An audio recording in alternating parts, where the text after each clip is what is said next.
Hello বন্ধুরা, তো আজকে শ্রাবণ মাসের প্রথম সোমবার, তার জন্য আমি বানাবো ছোলের রসা। তো আমরা যেহেতু মালসা সোমবার করি, তার জন্য আমাদের গরম জিনিস খাওয়া যায়। তো দেখো, তার জন্য নিয়ে নিচ্ছি আমি বুট, তারপর দিয়ে দেবো ছোলা,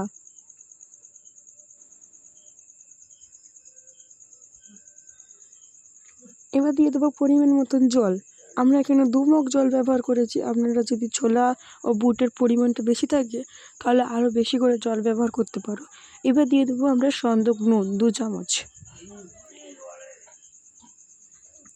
ভিডিওটা একটু স্কিপ না করে পুরোটা দেখতে থাকলে তাহলে বুঝতে পারবে যে আমি কীভাবে রসাটা তৈরি করছি। তো ভিডিওটা একটু স্কিপ না করে পুরোটা দেখতে থাকো। আশা করছি তোমরা একটু স্কিপ করবে না, আমি জানি, তা সত্ত্বেও আমি বলে দিলাম। তো এবার আমি একটা খুন্তির সাহায্যে ভালো করে নেড়ে নেব, কারণ নুন দিয়েছিলাম যাতে সমস্ত নুনটা সব জায়গায় লেগে যায়। এবার প্রেশার কুকার ঢাকনাটা আমি আটকে দেব। তো দেখো, এখানে আমার মোড়া হয়ে গেছে। তো একটা তাওয়া জ্বালিয়ে নেব, তার উপরে তাওয়ার উপরে আমরা প্রেশার কুকারটাকে বসিয়ে দেবো। এবার 10টা সিটি পড়ার অপেক্ষা করতে হবে। তো আমি এখানে আলুগুলো কেটে নেব। তো দেখো, আমার কাটা হয়ে গেছে। তো এবার আমরা 2 মগ জল দিয়ে দেব আলুটাকে ধোয়ার জন্য।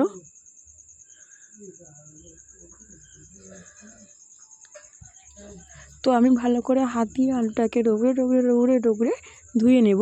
তো দেখো, ঠিক এরকমভাবে সাদা হয়ে আসলে আলুটাকে একদম ধোয়া হয়ে গেছে। তো আগে যে ছোলা বুটটা আমি সেদ্ধ করতে দিয়েছিলাম, ওটা আমি এখানে হাওয়া পাস করে নিচ্ছি। তো দেখো, ঠিক এমনভাবে হাওয়াটা পাস করতে হবে। তো আমি প্রেসার কুকারের ক্লিপটা খুলে নিয়েছি। ঠিক এমনভাবে মেরে আমি প্রেসার কুকারটাকে খুলে নেব। দেখো, আমার খোলা হয়ে গেছে। তো একটা খুন্তির সাহায্যে আমি ভালো করে নেড়েচে তোমাদেরকে দেখিয়ে দেবো। ঠিক এরকমভাবে ছোলা বুটটা সেদ্ধ হয়ে আসলে আমরা একটা চুবড়ির সাহায্যে জলটা ঝরিয়ে নেব। তো দেখো, ঠিক এরকমভাবে জলটা ঝরাতে হবে। আমার এখানে জল ঝরানোটা হয়ে গেছে। তো আমি এখানে কেটে রাখা আলুগুলো ফের সেদ্ধ করতে দিয়ে দেবো, যাতে ছোলার কষটা আলুর সাথে না যেন লেগে যায়। তো আমরা এখানে জল দিয়ে দিচ্ছি, 1.5 মগ জল দিয়ে দেব।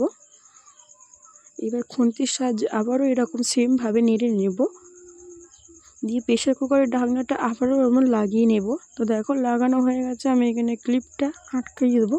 তো আমার ক্লিপটা আটকানো হয়ে গেছে। তো এবারে আমরা তাওয়ার মধ্যে প্রেশার কুকারটা আরও সেমভাবে বসিয়ে দেবো। এবার 5টা সিটি পড়ার অপেক্ষা করতে হবে। তো এরকমভাবে হাওয়াটা পাস করে নিয়ে প্রেশার কুকারের ক্লিপটা খুলে নেব। তো একটা খুন্তির সাহায্যে মেরে আমি খুলে নেব। এবার আলুটাও সেমভাবে আমরা জলটাকে ঝরিয়ে নেব চুবড়ির সাহায্যে। এবার তাওয়ার মধ্যে একটা কড়া বসিয়ে দেব।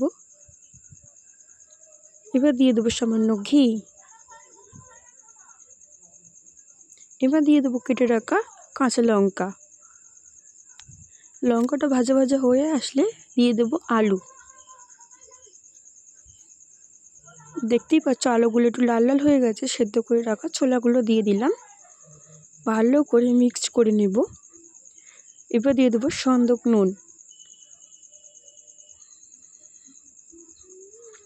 এবার দিয়ে দেবো গোলমরিচ গুঁড়ো। এবার দিয়ে দেবো ধনে গুঁড়ো। এবার দিয়ে দেবো জিরে গুঁড়ো। এবার দেবো চাট মশলা।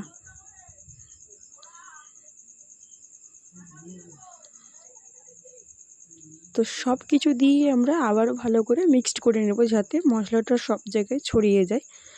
তো দেখো, এবার দিয়ে দেবো জল, পরিমাণ মতন জল দিয়ে দেবো। তো আমাদের এখানে জলের পরিমাণটা বেশি লাগবে, তার জন্য বেশি দিয়ে দিচ্ছে। আবারও জিরের গুঁড়ো দিয়ে দেবো ফুটে আসলে, লাস্টে অল্প করে। এবার দিয়ে দেবো ঘি সামান্য।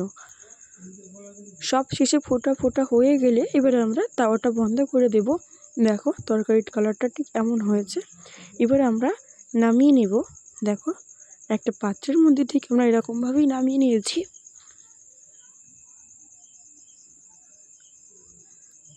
এবার কেমন হয়েছে খেয়ে দেখাবো। দারুণ হয়েছে, বাড়িতে এরকমভাবে বানিয়ে দেখো। Tata, by.